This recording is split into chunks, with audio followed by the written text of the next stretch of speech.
PC ground പുതിയൊരു വീഡിയോയിലേക്ക് ഏവർക്കും സ്വാഗതം. ഇന്നത്തെ ക്ലാസ്സിൽ 10th പ്രിലിംസിന് വേണ്ടിയിട്ടുള്ള സിലബസ് അടിസ്ഥാനത്തിലും ടൈം ടേബിൾ അടിസ്ഥാനത്തിലുള്ള ക്ലാസ്സാണ് നമ്മൾ എടുക്കാൻ പോകുന്നത് കേട്ടോ. കഴിഞ്ഞ കുറേ നാളുകളായിട്ട് നമ്മൾ 10th പ്രിലിംസിന് സിലബസ് അടിസ്ഥാനത്തിലും ടൈം ടേബിൾ അടിസ്ഥാനത്തിലുള്ള ക്ലാസ്സുകൾ റെഗുലറായിട്ട് എല്ലാ ദിവസവും പോസ്റ്റ് ചെയ്യുന്നുണ്ട്. അപ്പോൾ നിങ്ങൾ ആദ്യമൊക്കെ നല്ല സപ്പോർട്ട് ഉണ്ടായിരുന്നു, പിന്നെയൊക്കെ സപ്പോർട്ട് കുറഞ്ഞു വന്നു. എന്നിരുന്നാലും ഞാനത് കംപ്ലീറ്റ് ആക്കണം എന്ന് വിചാരിച്ച് തുടങ്ങിയതായതുകൊണ്ട് തന്നെ ഇത് ഞാൻ കംപ്ലീറ്റ് ആക്കി എടുക്കുന്നതായിരിക്കും. അപ്പോൾ പറ്റുന്നവർക്കൊക്കെ കാണാവുന്നതാണ്, നിങ്ങൾക്ക് തന്നെ ഉപയോഗപ്പെടുത്താവുന്നതാണ്. അപ്പോൾ 10th പ്രിലിമിനറിക്ക് വേണ്ടി നമ്മൾ എല്ലാ ദിവസവും ടൈം ടേബിൾ അടിസ്ഥാനത്തിലുള്ള ക്ലാസ്സുകളാണ് എടുക്കുന്നത്. തുടർന്നും അങ്ങനെ തന്നെയായിരിക്കും. അപ്പോൾ 10th പ്രിലിംസിന് വേണ്ടി പഠിക്കുന്ന ഉദ്യോഗാർത്ഥികളുണ്ടെങ്കിൽ നിങ്ങൾക്ക് വേണ്ടി ക്വസ്റ്റ്യൻ ബാങ്ക് സെറ്റ് തയ്യാറാക്കിയിട്ടുണ്ട് കേട്ടോ. സിലബസിനെ മുഴുവൻ കവർ ചെയ്തുകൊണ്ട് രീതി തയ്യാറാക്കിയിരുന്ന ക്വസ്റ്റ്യൻ ബാങ്ക് സെറ്റ് 2024-2023 മുൻവർഷ ചോദ്യ പേപ്പർ അടങ്ങുന്ന ക്വസ്റ്റ്യൻ ബാങ്ക് സെറ്റും കൂടി ഉൾപ്പെടുത്തിയിട്ടാണ് ചെയ്തെടുത്തേക്കുന്നത്. അപ്പോൾ ഇത് ആർക്കെങ്കിലും വേണമെന്നുണ്ടെങ്കിൽ സ്ക്രീനിൽ കാണുന്ന നമ്പറിലോ ഡിസ്ക്രിപ്ഷൻ ബോക്സിലുള്ള നമ്പറിലോ ഹായ് അയച്ച ശേഷം 10th പ്രിലിംസ് എന്ന് മെൻഷൻ ചെയ്ത് അയക്കാനും മറക്കല്ലേ കേട്ടോ. അപ്പോൾ 10th പ്രിലിംസിൻ്റെ ക്ലാസ്സിൽ നമ്മൾ ഇന്ന് നമുക്ക് എന്തൊക്കെ പഠിക്കാനുണ്ടെന്ന് നോക്കാം. അപ്പോൾ നമ്മൾ വലിയൊരു ടൈം ടേബിൾ ആയിട്ടുണ്ട്. അപ്പോൾ അതുകൊണ്ട് എല്ലാ ദിവസവും ഇപ്പോൾ ടൈം ടേബിൾ പറഞ്ഞു പോകുന്നില്ല, ജസ്റ്റ് നിങ്ങളുടെ ടൈം ടേബിൾ ഒന്ന് പരിചയപ്പെടുത്തരാം. ഇതൊക്കെയാണ് നമ്മുടെ ടൈം ടേബിൾ. 29/10/2024 നമ്മൾ ക്ലാസ്സുകൾ ആരംഭിച്ചത്. ആ ദിവസങ്ങളുടെയൊക്കെ കൃത്യമായിട്ടുള്ള ടൈം ടേബിൾ അനുസരിച്ച് നമ്മൾ എല്ലാ ദിവസവും ക്ലാസ്സുകൾ എടുത്തെടുത്ത് പോകുന്നുണ്ട്. അപ്പോൾ കഴിഞ്ഞ ക്ലാസ് നമ്മൾ പണ്ഡിറ്റ് KP കറുപ്പനും അതിനു മുമ്പുള്ള ക്ലാസ് ദേശീയ പതാകയും ദേശീയ ചിഹ്നമാണ് എടുത്തത്. ഇന്ന് 2/12/2024 ഇന്ന് നമ്മൾ എടുക്കാൻ പോകുന്ന ക്ലാസ് എന്ന് പറയുന്നത് ശബ്ദമാണ് കേട്ടോ. ഫിസിക്സിലെ ശബ്ദമാണ് ഇന്നത്തെ ക്ലാസ്സിൽ നമ്മൾ പഠിക്കാൻ പോകുന്നത്. അപ്പോൾ നമുക്ക് ശബ്ദത്തെക്കുറിച്ച് പഠിക്കാം. ഫസ്റ്റ് ചോദ്യം ഇതാണ്: മനുഷ്യൻ്റെ ശ്രവണ പരിധി 10th ലെവൽ പ്രിലിം സ്റ്റേജിൽ 4 ചോദിച്ചിട്ടുള്ള ചോദ്യമായിരുന്നു. മനുഷ്യൻ്റെ ശ്രവണ പരിമിതി എത്രയാണെന്ന്. എത്രയാണ്? 20 ഹെഡ്സ് മുതൽ 20,000 ഹെഡ്സ് വരെയാണ് കേട്ടോ. എത്രയാണ്? 20 ഹെഡ്സ് മുതൽ 20,000 ഹെഡ്സ് വരെയാണ് നമ്മുടെ ശബ്ദത്തിൻ്റെ ഒരു പരിധി എന്ന്. മനുഷ്യൻ്റെ ശ്രവണ പരിധി എന്ന് പറഞ്ഞാൽ എന്താണ്? 20 ഹെഡ്സ് മുതൽ 20,000 ഹെഡ്സ് വരെയാണ്. മനുഷ്യന് കേൾക്കാൻ കഴിയുന്ന ശബ്ദത്തിൻ്റെ ആവർത്തിയിലെ താഴ്ന്ന പരിധി എത്രയാ? 20 ഹെഡ്സ് ആണല്ലോ. മനുഷ്യന് കേൾക്കാൻ കഴിയുന്ന ഏറ്റവും താഴ്ന്ന പരിധി 20 ഹെഡ്സ്, ഏറ്റവും ഉയർന്ന 20,000 അപ്പോൾ ശ്രവണ പരിധി 20 ഹെഡ്സ് മുതൽ 20,000 വരെയാണ്. അപ്പോൾ ഏറ്റവും താഴ്ന്ന് ചോദിക്കുവാണെങ്കിൽ 20ഉം ഏറ്റവും ഉയർന്ന് ചോദിക്കുവാണെങ്കിൽ അതായത് 20,000 ആയിരിക്കും കേട്ടോ. അതൊന്ന് നിങ്ങൾ ഓർത്തിരിക്കുക. അടുത്ത ചോദ്യം: ശബ്ദം അളക്കാൻ ഉപയോഗിക്കുന്ന യൂണിറ്റ് ഏതാണ്? ശബ്ദം അളക്കാൻ ഉപയോഗിക്കുന്ന യൂണിറ്റ് എന്ന് പറയുന്നത് ഡെസിബലാണ് ശബ്ദം അളക്കാൻ ഉപയോഗിക്കുന്ന യൂണിറ്റ് എന്ന് പറയുന്നത്. ബെല്ലിൻ്റെ ഏറ്റവും ചെറിയ അളവാണ് ഏത്? ഡെസിബിൾ. എന്താണ്? ബെല്ലിൻ്റെ ഏറ്റവും ചെറിയ അളവാണ് എന്ന് വിളിക്കുന്നത് ഡെസിബിൾ എന്ന് വിളിക്കുന്നത്. ശബ്ദ മലിനീകരണം അളക്കാൻ ഉപയോഗിക്കുന്ന യൂണിറ്റും ഏത് തന്നെയാണ്? ഡെസിബിൾ തന്നെയാണ് കേട്ടോ. ശബ്ദ മലിനീകരണം അളക്കാൻ ഉപയോഗിക്കുന്ന യൂണിറ്റും ഏത് തന്നെയാണ്? ഡെസിബിൾ തന്നെയാണ്. ശബ്ദ മലിനീകരണ സൂചിക അനുസരിച്ച് അപകടകരമല്ലാത്ത ഏറ്റവും ഉയർന്ന ശബ്ദപരിധി എത്രയാണ്?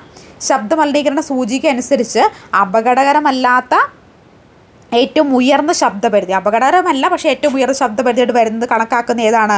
50 ഡെസിബൽ ആണ് കേട്ടോ. എത്രയാണ്?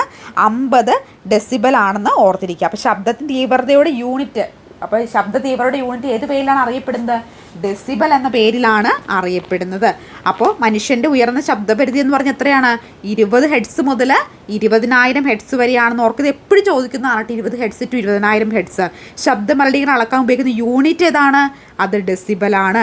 ശബ്ദ മലിനീകരണ സൂചിക അനുസരിച്ച് അപകടകരമല്ലാത്ത ഏറ്റവും ഉയർന്ന ശബ്ദപരിധി എന്താണ്? ശബ്ദ മലിനീകരണ സൂചിക അനുസരിച്ച് അപകടകരമല്ലാത്ത ഏറ്റവും ഉയർന്ന പരിധി എത്രയാണ്? 50 ഡെസിബൽ ആണെന്ന് കൂടി ഓർക്കുക. ഉച്ചത എന്ന് പറഞ്ഞാൽ എന്താണ്? ശബ്ദം ഒരാളിൽ ഉണ്ടാക്കുന്ന കേൾവി അനുഭവത്തിൻ്റെ അളവ്. എന്താ ഉച്ചത എന്ന് പറയൂ അല്ലേ? ഉച്ചത എന്താണ്? ഉച്ചത ശബ്ദവുമായി ബന്ധപ്പെട്ടതാണല്ലേ ഉച്ചത. ഉച്ചത എന്ന് പറഞ്ഞാൽ എന്താണ്? ഉച്ചത എന്നത് ശബ്ദം ഒരാളിൽ ഉണ്ടാക്കുന്ന കേൾവി അനുഭവത്തിൻ്റെ അളവാണ് ഉച്ചത എന്നതുകൊണ്ട് ഉദ്ദേശിക്കുന്നതെന്നും കൂടി നിങ്ങൾ ഓർക്കുക കേട്ടോ. ഇനി ശബ്ദത്തിന് തീവ്രത അളക്കാൻ ഉപയോഗിക്കുന്ന ഉപകരണങ്ങൾ ഏതൊക്കെയാണ്? ശബ്ദത്തിന് തീവ്രത അളക്കാൻ ഉപയോഗിക്കുന്ന ഉപകരണങ്ങൾ 2 ഉപകരണങ്ങളാണ് ശബ്ദത്തിൻ്റെ തീവ്രത അളക്കാനായിട്ട് ഉപയോഗിക്കുന്നത്. ഏതൊക്കെയാ? ഒന്ന് ഓഡിയോ മീറ്ററും മറ്റൊന്ന് ഡെസിബൽ മീറ്ററുമാണ് കേട്ടോ.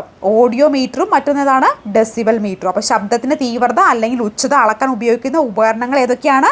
ഓഡിയോ മീറ്ററും അല്ലെങ്കിൽ ഡെസിബൽ മീറ്ററുമാണ്. അപ്പോൾ ഡെസിബൽ മീറ്ററും ഈ ഓഡിയോ മീറ്ററും എന്തുമായി ബന്ധപ്പെട്ടിരിക്കുന്നു? ശബ്ദവുമായിട്ടാണ് ബന്ധപ്പെട്ടിരിക്കുന്നതെന്ന് ഓർക്കുക. അടുത്ത ചോദ്യം: സംഗീതത്തിലെ സപ്തസ്വരങ്ങളായ സരിഗമപ പദനിസ എന്നിവയുടെ ആവർത്തിയിൽ ഏറ്റവും കൂടിയ ശബ്ദം ഏതാണ്? നീ എന്ന് പറയുന്ന ശബ്ദമാണ് കേട്ടോ. +2 ലെവൽ പ്രിലിം സ്റ്റേജിൽ 2-ൽ ചോദിച്ചിട്ടുള്ള ചോദ്യമായിരുന്നു. ഏതായിരുന്നു? സംഗീതത്തിലെ ശബ്ദസ്വരങ്ങളായിട്ടുള്ള സരിഗമ, പദനിസ എന്നിവയിൽ ആവർത്തി ഏറ്റവും കൂടിയ സ്വരം ഏതെന്ന്. ഏതാണ്? നീയാണ് കേട്ടോ.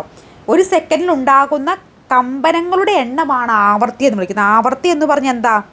ആവർത്തി എന്ന് പറഞ്ഞാൽ ഇവിടെ ആവർത്തി കൊടുത്തേക്കുന്ന കണ്ടില്ലേ? ആവർത്തി എന്ന് പറഞ്ഞാൽ എന്താണ്? ഒരു സെക്കൻഡിൽ ഉണ്ടാകുന്ന കമ്പനങ്ങളുടെ എണ്ണമാണ് എന്ന് വിളിക്കുന്നത് ആവർത്തി എന്ന് പറയുന്നത്. അപ്പോൾ ആവർത്തി എന്താണ്? ആവർത്തിയെ നമുക്ക് എന്ത് ഇക്വേഷൻ വയ്ക്കാം? കമ്പനങ്ങളുടെ എണ്ണം ഡിവൈഡ് ബൈ സമയമാണ് കേട്ടോ. ആവർത്തി എന്ന് പറഞ്ഞാൽ എന്താണ് ഫ്രീക്വൻസി എന്ന് പറഞ്ഞിട്ടുണ്ടെങ്കിൽ n ഡിവൈഡ് ബൈ ടി ആണ്. എന്ന് പറഞ്ഞാൽ എന്താണ്? കമ്പനങ്ങളുടെ എണ്ണമാണ്. ടി ഫോർ ടൈമാണ് കേട്ടോ. അപ്പോൾ അത് ഓർത്തിരിക്കണേ. ഇനി ശബ്ദത്തിൻ്റെ ആവർത്തിയുടെ യൂണിറ്റ് ഹെഡ്സ് ആണ് കേട്ടോ. ശബ്ദത്തിൻ്റെ ആവർത്തിയുടെ യൂണിറ്റ് ചോദിക്കുകയാണെങ്കിൽ അത് ഹെഡ്സ് ആണ്. മറക്കരുത്, ശബ്ദത്തിൻ്റെ ആവർത്തിയുടെ യൂണിറ്റ് ചോദിക്കുകയാണെങ്കിൽ അത് ഏതാണ്? അത് ഹെഡ്സ് ആണ്. അപ്പോൾ അങ്ങനെ ചോദിക്കട്ടെ, ആവർത്തി കൂടുന്നതിനനുസരിച്ച് ശബ്ദത്തിൽ എന്ത് മാറ്റം ഉണ്ടാകുന്നു? ആവർത്തി കൂടുമ്പോൾ ശബ്ദം എന്തായി മാറുന്നു? ശബ്ദവും കൂടുന്നു. എന്താണ്? ആവർത്തി കൂടുമ്പോൾ ശബ്ദത്തിന് എന്ത് മാറ്റം സംഭവിക്കുന്നു? ശബ്ദവും കൂടുകയാണ് ചെയ്യുന്നത്. അടുത്തത്, വായുവിൽ നിന്നും വെള്ളത്തിലേക്ക് ഒരു ശബ്ദ തരംഗം സഞ്ചരിക്കുകയാണെങ്കിൽ താഴെ പറയുന്നവയിൽ മാറ്റമില്ലാതെ തുടരുന്നത് എന്താണ്? വായുവിൽ നിന്ന് വെള്ളത്തിലേക്ക് ഒരു ശബ്ദ തരംഗം സഞ്ചരിക്കുകയാണെങ്കിൽ താഴെ പറയുന്നവയിൽ മാറ്റമില്ലാതെ തുടരുന്നത് എന്താണെന്ന്. എന്താണ് മാറ്റമില്ലാതെ തുടരുന്നത്? ആവർത്തിയാണ് കേട്ടോ. എന്താണ് മാറ്റമില്ലാതെ തുടരുന്നത്? ആവർത്തിയാണ് മാറ്റമില്ലാതെ തുടരുന്നത്. അടുത്ത ചോദ്യം, ശബ്ദം ഏറ്റവും വേഗത്തിൽ സഞ്ചരിക്കുന്ന എവിടെയാണെന്ന്. ശബ്ദം ഏറ്റവും വേഗത്തിൽ സഞ്ചരിക്കുന്ന എവിടെയാണ്? ഖരവസ്തുക്കളിലാണ്. 10th ലെവൽ പ്രിലിം സ്റ്റേജിൽ 3-ൽ ചോദിച്ചുള്ള ചോദ്യമായിരുന്നു കേട്ടോ. ശബ്ദം ഏറ്റവും വേഗത്തിൽ സഞ്ചരിക്കുന്ന എവിടെയാണ് ശബ്ദം ഏറ്റവും വേഗത്തിൽ സഞ്ചരിക്കുന്നത്? ഖരവസ്തുക്കളിലാണ്. ഏത് വസ്തുക്കളിലാണ്? ഖരവസ്തുക്കളിലാണ് ശബ്ദം ഏറ്റവും വേഗത്തിൽ സഞ്ചരിക്കുന്നത്. അപ്പോൾ ഖരവസ്തുക്കളിലാണ് ശബ്ദം ഏറ്റവും വേഗതയിൽ സഞ്ചരിക്കുന്നതെന്ന് പറഞ്ഞല്ലേ. ശബ്ദവേഗതയ്ക്ക് മാധ്യമം മാറുന്നതിനനുസരിച്ച് എന്ത് സംഭവിക്കുന്നു? മാറ്റം സംഭവിക്കുന്നുണ്ടോ? നിങ്ങളൊന്ന് ആലോചിച്ച് നോക്കിക്കേ. മാറ്റം സംഭവിക്കുന്നുണ്ട്. ഖരം, ദ്രാവകം, വാതകം എന്നിവയിൽ ഈ ശബ്ദത്തിൻ്റെ വേഗതയ്ക്കും എന്തിനുമനുസരിച്ച് മാറ്റം ഉണ്ടാകുന്നുണ്ട്. ശബ്ദത്തിൻ്റെ വേഗതയ്ക്കും ഓരോ മാധ്യമം അനുസരിച്ച് മാറ്റങ്ങൾ ഉണ്ടായിക്കൊണ്ടിരിക്കുന്നുണ്ട്. അപ്പോൾ ഫോർ എക്സാമ്പിൾ പറയുകയാണെങ്കിൽ, ഒരു ശബ്ദതരംഗം വായുവിൽ നിന്ന് വെള്ളത്തിലേക്ക് സഞ്ചരിക്കുമ്പോൾ ശബ്ദവേഗത വർദ്ധിക്കുന്നു. ശ്രദ്ധിച്ചേ. അപ്പോൾ ഞാൻ പറഞ്ഞിരുന്നു, ശബ്ദം എന്ന് പറയുന്ന ആ ഒരു കോൺസെപ്റ്റിൽ ഖരത്തിലും ദ്രാവകത്തിലും വാതകത്തിലും വ്യത്യസ്തമായിട്ടുള്ള വേഗതയാണ് കൈവരിക്കുന്നത്. അപ്പോൾ ഒരു ശബ്ദതരംഗം വായുവിൽ നിന്ന് വെള്ളത്തിലേക്ക് സഞ്ചരിക്കുമ്പോൾ എന്ത് ചെയ്യുന്നു? വായുവിലുണ്ടായിരുന്ന വേഗതയല്ല വെള്ളത്തിലേക്ക് വരുമ്പോൾ വെള്ളത്തിലത് എന്ത് ചെയ്യുന്നു? വെള്ളത്തിൽ വേഗത വർദ്ധിക്കുന്നു. അതായത് ശബ്ദത്തിൻ്റെ തരംഗ ദൈർഘ്യത്തിന് എന്ത് സംഭവിക്കുന്നു? വ്യത്യാസം ഉണ്ടാകുന്നു. എങ്ങനെ വ്യത്യാസം ഉണ്ടാകുന്നു? ഇവിടെ കൂടുകയാണല്ലേ ചെയ്യുന്നത്. എങ്ങനെ? ഒരു ശബ്ദതരംഗം വായുവിൽ നിന്ന് വെള്ളത്തിലേക്ക് സഞ്ചരിക്കുമ്പോൾ ശബ്ദത്തിൻ്റെ വേഗതയ്ക്ക് എന്ത് സംഭവിക്കുന്നു? വായുവിൽ നിന്ന് വെള്ളത്തിന് വേഗത കൂടുതലായിരിക്കും. അപ്പോൾ ശബ്ദത്തിൻ്റെ തരംഗത്തിന് വ്യത്യാസം ഉണ്ടാകുന്നു. എന്ത് വ്യത്യാസം ഉണ്ടാകുന്നു? അവിടെ കൂടുകയാണ് ശബ്ദം ചെയ്യുന്നത്. ഇനി ശബ്ദതരംഗം ഒരു മാധ്യമത്തിൽ നിന്ന് മറ്റൊരു മാധ്യമത്തിലേക്ക് സഞ്ചരിക്കുമ്പോൾ ചില തരംഗങ്ങൾക്ക് പ്രതിഫലനം സംഭവിക്കുകയും എന്നാൽ ചില തരംഗങ്ങൾ അവയിലൂടെ കടന്നു പോകുകയും ചെയ്യുന്നു. എന്താണ്? ശബ്ദതരംഗം ഒരു മാധ്യമത്തിൽ നിന്ന് മറ്റൊരു മാധ്യമത്തിലേക്ക് സഞ്ചരിക്കുമ്പോൾ ചില തരംഗങ്ങൾക്ക് എന്ത് ചെയ്യുന്നു? പ്രതിഫലനം സംഭവിക്കുകയും എന്നാൽ ചില തരംഗങ്ങൾ അവയിലൂടെ കടന്നു പോവുകയും ചെയ്യുന്നു. അതിനാൽ കടന്നു പോകുന്ന ശബ്ദതരംഗത്തിൻ്റെ തീവ്രത യഥാർത്ഥ ശബ്ദത്തേക്കാൾ കുറവായിരിക്കും. ശ്രദ്ധിക്കുക. എന്താണ്? ആയതിനാൽ കടന്നു പോകുന്ന ശബ്ദതരംഗങ്ങളുടെ തീവ്രത യഥാർത്ഥ ശബ്ദത്തേക്കാൾ എന്ത് സംഭവിക്കുന്നു? കുറവായിരിക്കും എന്നുകൂടി ഓർക്കുക. ഒരു ചോദ്യം കേട്ടെ. ഒരു മാധ്യമത്തിൻ്റെ താപനില വർദ്ധിക്കുമ്പോൾ അതിലൂടെയുള്ള ശബ്ദവേഗതയ്ക്ക് എന്ത് സംഭവിക്കുന്നു? ശബ്ദവേഗതയും വർദ്ധിക്കും കേട്ടോ. എന്താണ്? ശബ്ദവേഗതയും വർദ്ധിക്കും. അങ്ങനെയാണെങ്കിൽ വായുവിലൂടെയുള്ള ശബ്ദവേഗതയെ സ്വാധീനിക്കുന്ന ഘടകങ്ങൾ ഏതൊക്കെയായിരിക്കും? വായുവിലൂടെയുള്ള ശബ്ദവേഗതയെ സ്വാധീനിക്കുന്ന 4 ഘടകങ്ങളാണുള്ളത്. ഏതൊക്കെയാ ഘടകങ്ങൾ? ഒന്ന് പറഞ്ഞേ. അതിൽ ഫസ്റ്റ് 1 എന്ന് പറഞ്ഞാൽ ആർദ്രതയാണ് കേട്ടോ. എന്താണ്? ആർദ്രതയാണ്. സെക്കൻഡ് 1 സാന്ദ്രതയാണ്. ആർദ്രത, സാന്ദ്രത. ആൻഡ് തേർഡ് 1 താപനിലയാണ് കേട്ടോ. ഏതാണ്? താപനിലയാണ്. തേർഡ് 1 താപനില. ആൻഡ് ഫോർത്ത് 1 കാറ്റാണ്. അപ്പോൾ നോക്കിക്കേ, വായുവിലുള്ള ശബ്ദവേഗതയെ സ്വാധീനിക്കുന്ന 4 ഘടകങ്ങളുണ്ട്. ഏതൊക്കെയാണ് ആ ഘടകങ്ങൾ വരുന്നത്? ഒന്ന് ആർദ്രത, സെക്കൻഡ് സാന്ദ്രത, തേർഡ് താപനില, ഫോർത്ത് കാറ്റ് എന്നിവയാണ് കേട്ടോ. അങ്ങനെയാണ് ഞാൻ പറയട്ടെ, ശബ്ദത്തിൻ്റെ വേഗത ഏറ്റവും കൂടുതലുള്ള മാധ്യമം ഏതാ? 3 മാധ്യമമാണുള്ളത് അല്ലേ? ഖരം, ദ്രാവകം, വാതകം. ഇതിനകത്ത് ശബ്ദത്തിൻ്റെ വേഗത ഏറ്റവും കൂടുതലുള്ള മാധ്യമം ഏതാ? ഏറ്റവും കൂടുതൽ ഏതിനകത്താണ് ഏറ്റവും കൂടുതൽ വരുന്നത്? ഖരത്തിലാണ് കേട്ടോ. ഖരത്തിനാണ് ഫസ്റ്റ് പൊസിഷൻ വരുന്നത്. അങ്ങനെയാണെങ്കിൽ ശബ്ദത്തിൻ്റെ വേഗത ഏറ്റവും കുറഞ്ഞ മാധ്യമം ഏതാ? ഏറ്റവും കുറവ് എവിടെയാ? ഏറ്റവും കുറവ് വരുന്നത് വാതകത്തിലാണ്. എവിടെയാണ്? വാതകത്തിലാണ് ഏറ്റവും കുറവ് ശബ്ദത്തിൻ്റെ വേഗത വരുന്നത്. അപ്പോൾ ഏറ്റവും കൂടുതൽ എവിടെയാണ്? ഏറ്റവും കൂടുതൽ ഖരത്തിലാണ്. അത് കഴിഞ്ഞ് സെക്കൻഡ് പൊസിഷൻ ആരാ? വാതകത്തിൽ ഏറ്റവും കുറവാണെന്ന് നമ്മൾ പറഞ്ഞു. അപ്പോൾ നടുക്കേത് വരും? ദ്രാവകം വരും അല്ലേ? ഖരത്തിലാണ് ഏറ്റവും കൂടുതൽ വേഗത, അത് കഴിഞ്ഞ് ദ്രാവകത്തിലാണ്, അത് കഴിഞ്ഞിട്ട് എന്തിൽ വരുന്നുള്ളൂ? വാതകത്തിൽ. വാതകത്തിലാണ് ശബ്ദവേഗത ഏറ്റവും കുറഞ്ഞ മാധ്യമം കേട്ടോ. അതൊന്ന് ഓർത്തിരിക്കുക. ഇനി ശ്രവണബോധം ഉളവാക്കുന്ന ഊർജ്ജ രൂപം ഏതാ? ശബ്ദമാണല്ലേ. ശബ്ദമുണ്ടാകാൻ കാരണം എന്താ? കപനമാണ് ശബ്ദമുണ്ടാകാൻ കാരണം. എന്താണ്? കപനമാണ് ശബ്ദമുണ്ടാകാനുള്ള കാരണം. നമ്മൾ എന്താണ് ഇതിനു മുമ്പുള്ള ക്ലാസ്സിൽ പഠിച്ചിരുന്നു. ദ്രുതഗതിയിലുള്ള ദോലനത്തെ ഏത് പേരിൽ അറിയപ്പെടുന്നു? ദോലനം പഠിച്ചപ്പോൾ നമ്മൾ പറഞ്ഞില്ലേ, ദ്രുതഗതിയിലുള്ള ദോലനമാണ് ഏത്? കപനം എന്ന് വിളിക്കുന്നത്. കപനം എന്താണ്? ദ്രുതഗതിയിലുള്ള ദോലനത്തെയാണ് കപനം എന്ന് വിളിക്കുന്നത്. ശബ്ദത്തിന് സഞ്ചരിക്കാൻ മാധ്യമം ആവശ്യമാണോ? ആണോ അല്ലേ? ഓർത്തേ, ശബ്ദത്തിന് സഞ്ചരിക്കാൻ തീർച്ചയായിട്ടും ഒരു മാധ്യമം ആവശ്യം തന്നെയാണ്. ശബ്ദത്തിന് സഞ്ചരിക്കാൻ എന്താവശ്യമാണ്? മാധ്യമം ആവശ്യമാണ്. മറക്കരുത് കേട്ടോ, ശബ്ദത്തിന് സഞ്ചരിക്കാൻ മാധ്യമം ആവശ്യമാണ്. ശ്രവണബോധം ഉളവാക്കുന്ന ഊർജ്ജ രൂപത്തെയാണ് നമ്മൾ എന്ന് വിളിക്കുന്നത്? ശബ്ദമെന്ന് വിളിക്കുന്നത്. അങ്ങനെയാണ് കാര്യം ചോദിക്കട്ടെ, ശബ്ദം അനുദൈർഘ്യ തരംഗമാണോ അനുപ്രസ്ഥ തരംഗമാണോ? ഏത് തരംഗമാണ് ശബ്ദം എന്ന് പറഞ്ഞാൽ? ശബ്ദം എന്ന് പറഞ്ഞാൽ ഒരു അനുദൈർഘ്യ തരംഗമാണ്. അപ്പോൾ പ്രകാശം എന്ത് തരംഗം? അങ്ങനെയാണെങ്കിൽ പ്രകാശം നേരെ ഓപ്പോസിറ്റ് ആയിട്ടുള്ള അനുപ്രസ്ഥ തരംഗമാണ് കേട്ടോ. ശബ്ദം ഒരു അനുദൈർഘ്യ തരംഗവും പ്രകാശം എന്താണ്? ഒരു അനുപ്രസ്ഥ തരംഗവുമാണ്. അടുത്ത ചോദ്യം നോക്കാം. 20 ഹെർട്സിൽ താഴെ ആവൃത്തിയുള്ള ശബ്ദങ്ങളെ ഇൻഫ്രാസോണിക് എന്നും 20,000 ഹെർട്സിൽ കൂടുതലുള്ള ആവൃത്തിയുള്ള ശബ്ദങ്ങളെ അൾട്രാസോണിക് എന്നും പറയുന്നു. താഴെ കൊടുത്തിരിക്കുന്ന പ്രസ്താവനകളിൽ ശരിയായത് തിരഞ്ഞെടുക്കുക. താഴെ പറയുന്ന പ്രസ്താവന ഏതൊക്കെയാണ് ശരിയായിട്ടുള്ളത്? ഭൂകമ്പങ്ങൾ ഉണ്ടാകുമ്പോൾ ഇൻഫ്രാസോണിക് തരംഗങ്ങൾ ഉണ്ടാകുന്നു. പ്രസ്താവന ശരിയാണോ? പ്രസ്താവന ശരിയാണ്. വവ്വാലുകൾക്ക് അൾട്രാസോണിക് തരംഗങ്ങൾ ഉണ്ടാക്കാനും കേൾക്കാനും സാധിക്കുന്നു. പ്രസ്താവന ശരിയാണോ? പ്രസ്താവന ശരി തന്നെയാണ്. സോണാർ ഇൻഫ്രാസോണിക് തരംഗങ്ങൾ ഉപയോഗിക്കുന്നു. പ്രസ്താവന ശരിയാണ്. പ്രസ്താവന തെറ്റാണല്ലേ. 1ഉം 2ഉം പ്രസ്താവന ശരിയായതുകൊണ്ട് തന്നെ ഓപ്ഷൻ ബി ആണ് ഇവിടെ റൈറ്റ് ആൻസർ ആയിട്ട് വരിക. 10th ലെവൽ പ്രിലിം സ്റ്റേജിൽ 5ൽ ചോദിച്ചിട്ടുള്ള ചോദ്യമായിരുന്നു കേട്ടോ ഇത്. അപ്പോൾ എന്താണ് അപ്പോൾ ഇൻഫ്രാസോണിക് തരംഗങ്ങളും അൾട്രാസോണിക് തരംഗങ്ങളും എന്ന് പറഞ്ഞാൽ എന്താ? ഇൻഫ്രാസോണിക്കും അൾട്രാസോണിക്കും 20 ഹെർട്സിൽ കുറവുള്ള ആവൃത്തിയുള്ള തരംഗങ്ങൾ. എന്താണ്? 20 ഹെർട്സിൽ കുറവുള്ളതാണെങ്കിൽ 20 ഹെർട്സിൽ കുറവുള്ളതാണെങ്കിൽ എന്താണ്? അത് ഇൻഫ്രാസോണിക് ആണ് കേട്ടോ. അപ്പോൾ എന്താ? 20 ഹെർട്സിൽ കുറവാണെങ്കിൽ അത് ഇൻഫ്രാസോണിക്കും 20 ഹെർട്സിൽ കൂടുതലാണെങ്കിലോ അത് അൾട്രാസോണിക്കുമാണ് കേട്ടോ. മറന്നു പോകരുത്.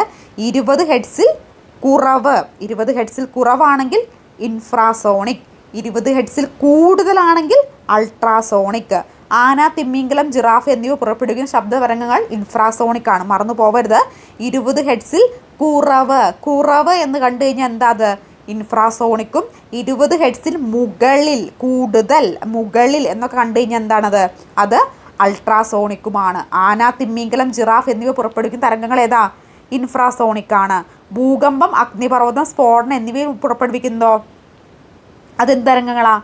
അതും ഇൻഫ്രാസോണിക് തരംഗങ്ങളാണ്. ഇനി ഇരയുടെ സാന്നിധ്യം അറിയുന്നതിനും തടസ്സങ്ങൾ ഒഴിവാക്കി സഞ്ചരിക്കുന്നതിനും വവ്വാൽ, ഡോൾഫിൻ മുതലായ ജീവികളെ പ്രയോജനപ്പെടുത്തുന്നത് അൾട്രാസോണിക് ആണ്. മാറിപ്പോവരുത്, ഓർത്തിരിക്കണം. എന്താണ്? 20 ഹെർട്സിൽ കുറവ് ഇൻഫ്രാസോണിക്, 20 ഹെർട്സിന് മുകളിൽ ആവർത്തി വരുന്ന ശബ്ദങ്ങൾ അൾട്രാസോണിക്. ആന, തിമ്മിങ്കലം, ജിറാഫ്, ഭൂകമ്പം, അഗ്നിപർവ്വതം, സ്ഫോടനം എന്നിവയൊക്കെ ഉണ്ടാകുമ്പോൾ പുറപ്പെടുവിക്കുന്ന ശബ്ദങ്ങളും ആന, തിമ്മിങ്കലം, ജിറാഫ് എന്നിവ പുറപ്പെടുവിക്കുന്ന ശബ്ദങ്ങളും ഏത് പേരിൽ അറിയപ്പെടുന്നു? ഇൻഫ്രാസോണിക്. ഇൻഫ്രാസോണിക് എന്ന് പറഞ്ഞാൽ എന്താ? 20 ഹെർട്സിൽ കുറവ്, 20 ഹെർട്സിൽ കുറവ്. ഇനി അൾട്രാസോണിക് എന്ന് പറഞ്ഞാൽ എന്താ?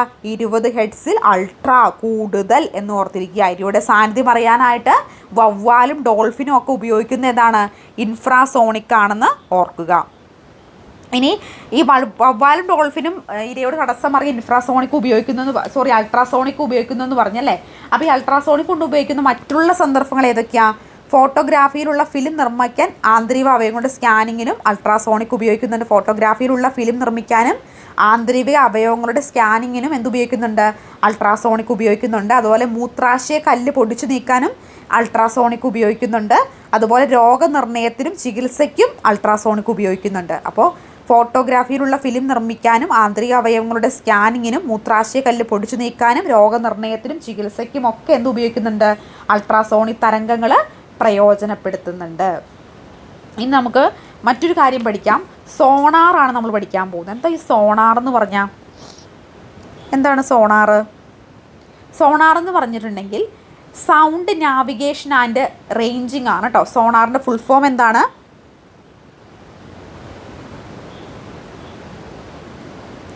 സോണാർ എന്ന് പറഞ്ഞാൽ എന്താ?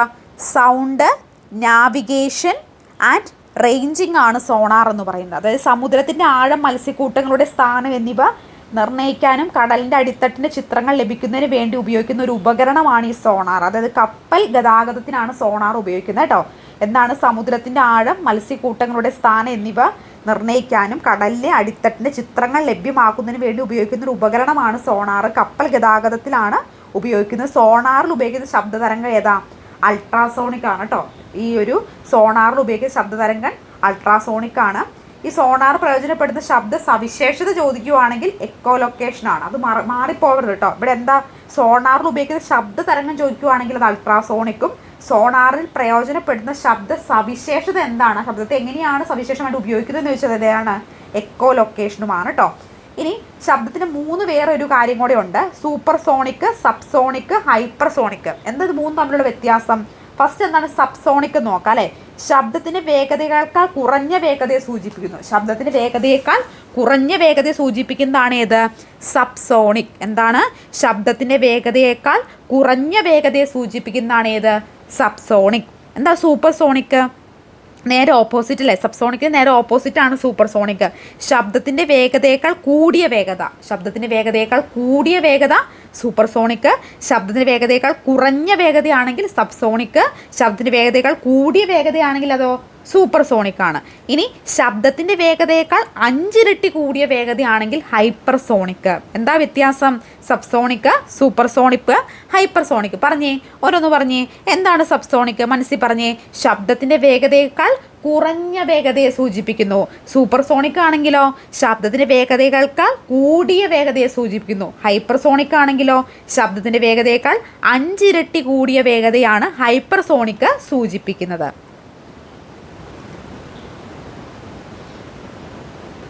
സോണാർ എന്ന ഉപകരണത്തിൽ ഉപയോഗിക്കുന്ന ശബ്ദതരംഗങ്ങൾ. സോണാർ എന്ന ഉപകരണത്തിൽ ഉപയോഗിക്കുന്ന ശബ്ദതരംഗം ഏതാണ്? ഈ ചോദ്യത്തിൻ്റെ ആൻസർ ഒന്ന് പറഞ്ഞേ. ഏതാണെന്ന് കമൻറ്റ് ചെയ്യാൻ മറക്കരുത്. നമ്മൾ സോണാറിനെ കുറിച്ച് പഠിച്ചായിരുന്നല്ലേ. അപ്പോൾ സോണാർ എന്ന ഉപകരണത്തിൽ ഉപയോഗിക്കുന്ന ശബ്ദതരംഗം ഏത്? നിങ്ങൾക്കുള്ള ഒരു ചോദ്യമാണ് കേട്ടോ. അതിൻ്റെ ആൻസർ കമൻറ്റ് ചെയ്തേരെ. അപ്പോൾ നമ്മൾ ഇന്ന് ക്ലാസ്സിൽ എന്താ പഠിച്ചത്? ശബ്ദത്തെക്കുറിച്ചാണല്ലേ പഠിച്ചത്. ശബ്ദത്തെക്കുറിച്ച് എല്ലാ പോയിന്റുകളും നമ്മൾ കവർ ചെയ്ത് പഠിച്ചിട്ടുണ്ട്. അപ്പോൾ നിങ്ങൾ കൃത്യമായിട്ട് ക്ലാസ്സുകൾ ഫോളോ ചെയ്ത് വരിക. നിങ്ങൾക്ക് പരീക്ഷയ്ക്ക് അത് ഉപകാരപ്പെടുന്നതായിരിക്കും. അപ്പോൾ ആദ്യമായിട്ട് ചാനൽ കാണുന്ന കൂട്ടുകാരുണ്ടെങ്കിൽ സബ്സ്ക്രൈബ് ചെയ്ത് സപ്പോർട്ട് ചെയ്യാൻ മറക്കണ്ട. 10th പ്രിലിംസിൻ്റെ സിലബസ് ബേസ്ഡ് ആയിട്ടുള്ള ക്വസ്റ്റ്യൻ ബാങ്ക് സെറ്റും അതുപോലെ പ്രീവിയസ് ഇയർ ക്വസ്റ്റ്യൻ ഒക്കെ ലഭ്യമാണ്. നിങ്ങൾക്ക് ആർക്കെങ്കിലും വേണമെന്നുണ്ടെങ്കിൽ സ്ക്രീനിൽ കാണുന്ന നമ്പറിലോ ഡിസ്ക്രിപ്ഷൻ ബോക്സിലുള്ള നമ്പറിലോ മെസ്സേജ് ചെയ്യുക. അതുപോലെ തന്നെ നമ്മുടെ കയ്യിൽ LGSൻ്റെ ക്വസ്റ്റ്യൻ ബാങ്ക് സെറ്റും മോഡൽ പരീക്ഷകളും LP school assistant NCA Kasaragod district പരീക്ഷ എഴുതാൻ പോകുന്നവർക്കുള്ള ക്വസ്റ്റ്യൻ ബാങ്ക് കേരറ്റ് category 3 and 2 social science and psychology question ബാങ്കിൽ ലഭ്യമാണ് കേട്ടോ. ആർക്കെങ്കിലും വേണമെങ്കിൽ മെസ്സേജ് ചെയ്ത് തരേ. അപ്പോൾ അടുത്ത വീഡിയോയുമായി കാണാം. Thank you so much.